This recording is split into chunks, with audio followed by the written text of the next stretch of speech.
everyone. Welcome to the Leila North podcast. I hope you enjoy. Hello, gangers. Welcome to our podcast. We talk about what we want in the school and what's going on. I'm Bryn Paul with Kale and Calvin at BKC podcast section. Here's a list of things that we either need or really want at Leila North. Some of these things are conveniences and some of this is for fun. Kale is here to start us off. First of all, we need a pool to jump into whenever it's a hot day. I agree. We can have a shallow end and a deep end. I am a above average swimmer, but there will have a lot more people on with this idea or would be very happy if it was approved. It would help our school stand out to be more unique. I think it would be a good idea, but kids might be irresponsible. There might be some fights, It would be expensive because you have to pay for like chlorine and refilling the pool every year, and it takes a lot of care for a pool.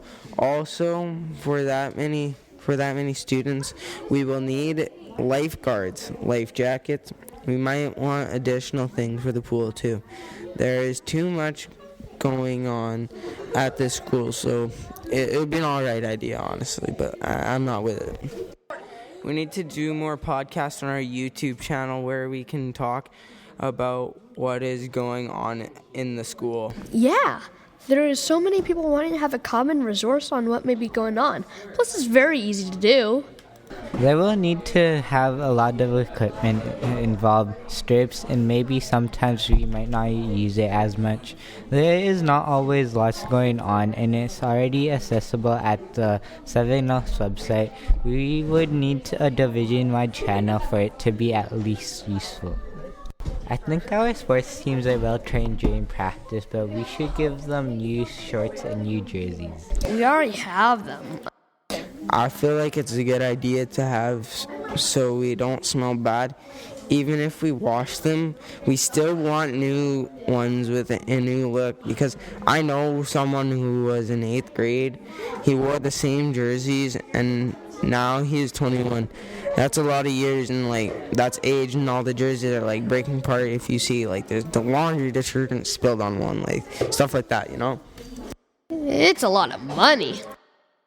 Do you want to know what you could do with Google Slides to the max? Do you want to try using a new interface on your computer? Check out Windows D3 Simulator. Go to bit.ly/WT-S to check it out. Back to the podcast. I'm going to reach out to Gatorade and see if they can sponsor our school so we have Gatorade supply when we go to tournaments, because whenever we're taking a break or on the bench or something, I get really thirsty, because it's nerve-wracking, especially watching it. Yeah, that's a good idea. I think so many people are thirsty when we have tournaments. Gatorade isn't always the right drink to have during a tournament. If you have just a little, that's fine, but if too much, Gatorade isn't the right choice. I think we should have a debate club because it's fun to yell at kids. I don't think anyone would join. I would. I think it's not a bad idea, but no one else would be interested really, I don't think, so that's why it wouldn't be the best idea. Some people might join, but I think it's a good idea. Yelling at kids isn't a good idea, but if it is a club for choosing school-wide decisions, I'm in for it. It's a good idea. If we're gonna have a flag football team, then we deserve a football field with goalposts. It sounds good. I think that's a good idea. It is something inexpensive. I think we should renovate our school to be like Ember Trails or EP, where we could have a second floor. That would be so much if we made one more floor, and if we did, it would take 5 years. I think it's an expensive idea. It would be like building a school on top of another school. Since volleyball and basketball are the two biggest sports in our school, it would be fair to say that we should have another gym dedicated to the two sports, so that's just volleyball and basketball lines, and the floors will be really clean, and they'll be seating all around so everyone can watch and we can have better tournaments. I We should have a new outdoor b-ball court because ours is very small. I don't think we need a new gym nor a basketball court. But those are the two biggest sports, and badminton players can have the other gym, and it would be good for tournaments. It would require some more paving on the field, but if we want to stay eco-friendly here, destroying the field isn't a good idea. What about the other people who need a basketball court?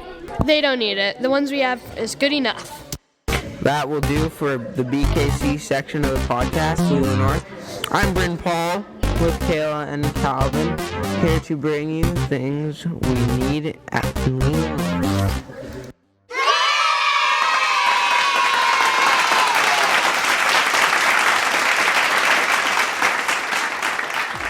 Hello everyone, you're probably thinking how Team Canada for volleyball is so good at passing, and you're tired of your team missing their serves in practice so the other kids cannot practice their passing. Well, lucky for you, we have just the right machine for your team. The I Love Serving 3000. It makes passing so easy because it never misses serves. Stop wasting your time with other players missing their serves so others cannot pass. Use the I Love Serving 3000. It never misses a serve. It can do all types of serve like skyball, two-hander, float serve, spin, jump, float, spinner, float. Last but not least, out the back wall. We also have the more cool robot. It's only $9.99 and comes with a cooler set of stuff. That's a great deal. The better robot does everything a lot better. Hey guys, it's Bryn here. The cool robot is so much better, and only for $9.99. It can do 5 more serves than the normal robot, but you will have to buy it to find out what they are. Includes knee pads, arm pads, goggles, high socks, and KT tape. So that's $4.99 for the normal robot and $9.99 for the cooler accessories and from 5 more mystery serves. Call 204-222-2222 to get 50% off your purchase, and batteries not included. Podcast. And today we're going to be talking about food, friends, and family, and fun stuff to do. There is no First of all, I really like going on water slides. But when I was 5, I went to the States and visited a really big water park. I was so happy because there were water slides like everywhere. So I slid down, and at the end, some lifeguard told me to get up very aggressively, and then she yelled no falling. My name is Rui and I have a story to tell you. Once my family and I were on a trip to the lake. My sister and I wanted to go swimming, but first we had to unpack the campsite and it was windy. When my sister was inside the tent, it was windy and then the tent blew and rolled and she went to the lake and she was grumpy because she got wet. Hey, my name is Jericho. When I got home, I thought I forgot my keys at school, but I realized that I had my keys on my neck. I didn't know that. Now my mom got me a Lego set yesterday, and I started to assemble it. It was a Batman Lego set. I went to Banff in Calgary, and I took a lot of pictures there. It was really cold. I was wondering if you guys wanted to know about it. My favorite food is cheesecake. On every birthday I get cheesecake because cheesecake is really good. I don't know. How about you, Jericho? What's yours? My favorite food to eat is pizza because pizza is so delicious that there's different kinds of pizza you want. And ramen noodles. That was just my lunch. My favorite dessert is vanilla ice cream. How about you, Ruri? It's me again. And my favorite food is the Japanese noodles from the roulette box I get from the supermarket and the cookies from the bakery that are kind of close to my house. What is up, Fortnite Focus fans? Are you looking for some quality Fortnite content? Well, head on over to our podcast. Hello everyone, welcome to our podcast. My name is Venice. My name is Chloe. My name is Summer. My name is Taylor. Today we'd like to discuss the different types of generation of music that we've had throughout history. We also debate on which one is better, 90s or 2000s music. Music is a type of art where people love to express themselves. Throughout history, generations and generations of music has passed by. It went from 1940s swing, jazz, blues, and big band to the present, which is hip-hop, rap, and R&B.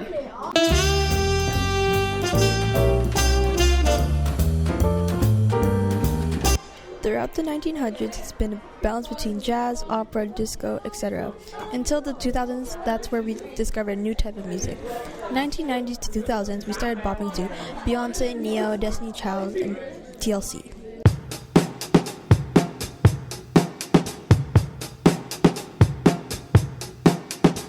also have artists on Instagram and YouTube who are being discovered every day by getting likes and shares from different people around the world.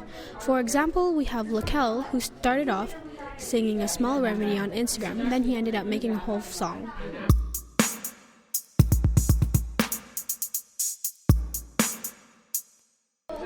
We also have people around the world, such as BTS, who have made their way from Korea all the way to America. Nowadays, music is based off of fame, money, objects, relationships, what people are really feeling, technically flexing of how much better they think they are. There aren't very much humble people in the music industry. Yes, most music is based off of fame, money, etc. For example, if you've listened to rap music, you can hear them flexing on what objects they have and how much better they think they are. But most music is also relatable to this generation's emotions, feelings, moods, etc. And an example for relationships and feelings, people feel like they're on top of the world, or maybe even the opposite. You have Ariana Grande, Trippie Redd, and Kyuko. An example for moods would be that sometimes the artists sing lyrics that match your mood, or they're singing what they're feeling, and you clearly understand. We have Juice WRLD, Billie Eilish, and Hobo Johnson. You have a point. There are different types of music that relates or helps people in different ways. It's not all rap. We do have multiple types of music, but rap is the main type of music in this generation, I guess you could say.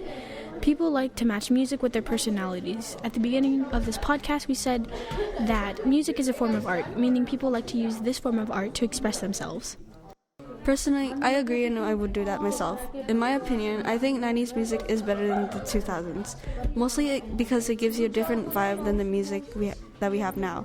I don't have a problem with the music we have now, I just prefer the 90s. I guess we have different preferences. I like the 2000s more because I'm born in the 2000s and I'm more familiar with this type of music. For me, I don't really have a preference or a favorite. It usually depends on my mood, my vibe, the way I'm feeling. For example, I'll have a day where I feel like listening to some Neo, and the next day I'll be listening to some Billie Eilish. I see that we all have different preferences. I think that's all the time we have today. Now we'd like to know, what generation of music do you prefer? The 90s or the 2000s? Thanks for listening to our podcast. We'll talk to you later. Hi everyone, today we're going to ask questions about the movie Beauty and the Beast. Welcome to our podcast. My name is Pravleen. I'm here with Shanta. Hi. And Jonah. Hello.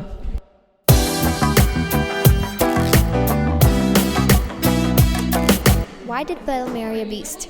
I think she fell in love with him when she saw the Beast's true self and how caring he actually is. In my opinion, I think because the beast is honest and loyal. What would have happened if someone took off the cover for the rose? The magic would have gone wrong. I think so too. Do you think that Belle is accepted by the village people since she fell in love with the beast? Yes and no at the same time because it depends on other people's perspective. Why did he have a bad heart at first? Because he was selfish and jealous about other people's life. Probably never loved someone in his life before he met Belle. Why did the witch turn Adam into an actual beast? Because he doesn't care about others and only cares about himself, and because he doesn't appreciate what he has in his life. Why did the witch turn the other people into objects? Because they could have been bad people and the witch could have done it to show the beast that he could drag other innocent people into his troubles. Why only them, but why not the village people? I think that they could have been his friends.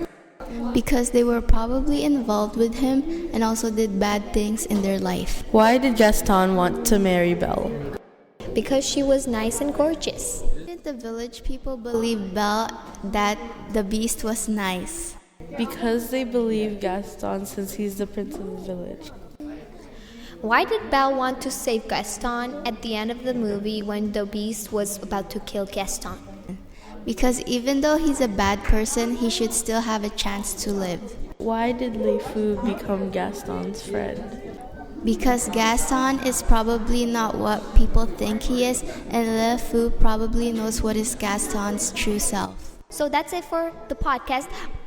Bye, everyone. Bye. Bye-bye.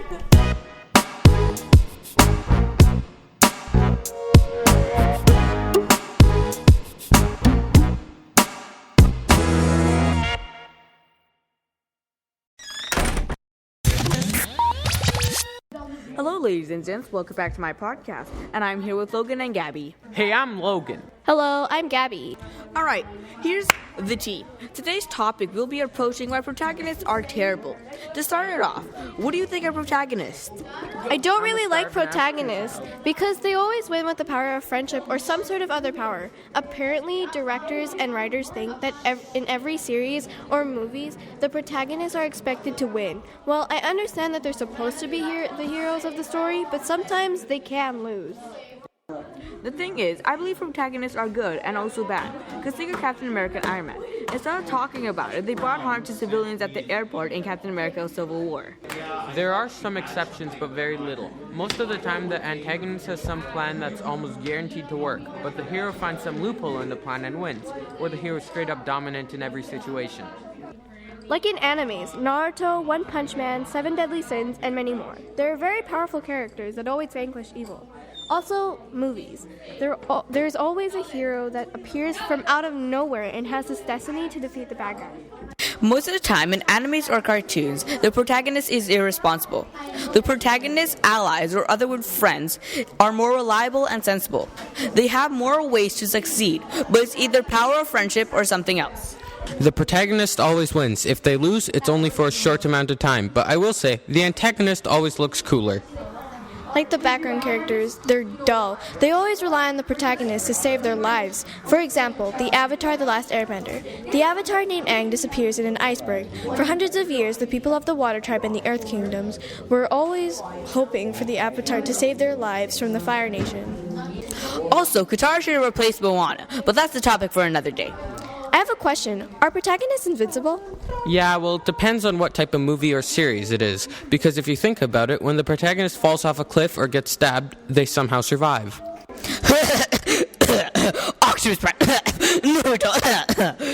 Also, the background characters, they become deeply injured by being punched in the face by a strong character, and that punch isn't even effective. Oh look, someone just texted me saying that the protagonists are better than everyone because without them there would be no story. Not really. There can be stories without protagonists. But then, who is the hero of the story? We'll never know. A story doesn't need a hero or a villain at that. I guess so. All a story needs is a main character or characters, but I think we ran out of time. Oh yeah, we did. My bad.